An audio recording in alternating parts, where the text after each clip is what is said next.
ભાજપના ઉમેદવાર પુરુષોત્તમ રૂપાલા સામે રોષ ક્ષત્રિય સમાજ આંદોલનને રાષ્ટ્રીય સ્તરે લઈ જશે। દેશભરમાંથી રાજવીઓને ગુજરાત આવવા આમંત્રણ। ઉતેલિયા રાજવીને સોંપવામાં આવી જવાબદારી। કરેસેનાના અધ્યક્ષ મહિપાલસિંહ મકરાણા ગુજરાત આવશે। રૂપાલાની ટિકિટ રદ ન કરતા ક્ષત્રિય સમાજ આકરા પાણીએ છે।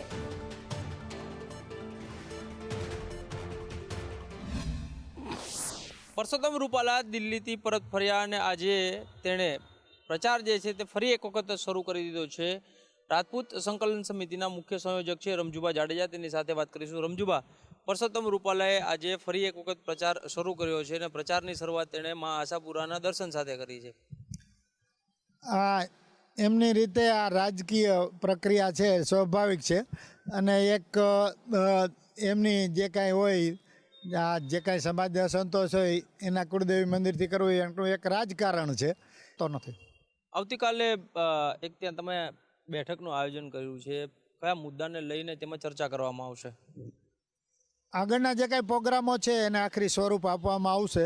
એ મુદ્દાઓને લઈને કઈ રીતનું માઇક્રો પ્લાનિંગ કરવું, તાલુકા લેવલે, જિલ્લા લેવલે, ગામ લેવલે, એ બધું આમાં ચર્ચા કરવામાં આવશે।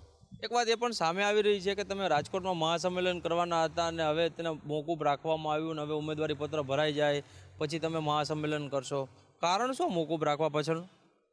સંમેલન મોકૂફ પણ નથી રાખ્યું અને ઉમેદવારી પત્ર સાથે આને કોઈ લેવા દેવા પણ નથી।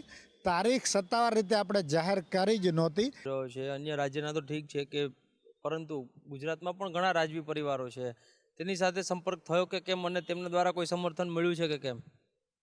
ઘણા રાજવી પરિવારોનું સમર્થન મળ્યું છે। આપને ખ્યાલ હશે ભાવનગર યુવરાજ સાહેબનું પણ સમર્થન જાહેર થઈ ગયું છે, રાજપીપળા મહારાણી સાહેબનું પણ સમર્થન જાહેર થઈ ગયું છે, વઢવાણ ઠાકોર સાહેબનું પણ સમર્થન જાહેર થઈ ગયું છે, ધ્રોલ ઠાકોર સાહેબનું પણ સમર્થન જાહેર થઈ ગયું છે, ઉતેલિયા યુવરાજ સાહેબનું પણ સમર્થન, અનેક રાજવીઓનું સમર્થન જાહેર થઈ જ ગયું છે। શું માગીશ કે આપની માંગ યથાવત છે, બીજી તરફ ભાજપ પોતાની વાત ઉપર અડગ છે, જો આ જ સ્થિતિ રહી તો ક્ષત્રિયો શું કરશે?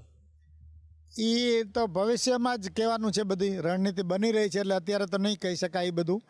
રમજુભા જે છે તે કહી રહ્યા છે કે રાજકોટમાં સંમેલન જે છે તે યોજાનાર છે અને આવતીકાલે જે બેઠક મળશે અને તેમાં આગામી કાર્યક્રમો છે તે સંદર્ભે ચર્ચા કરવામાં આવશે।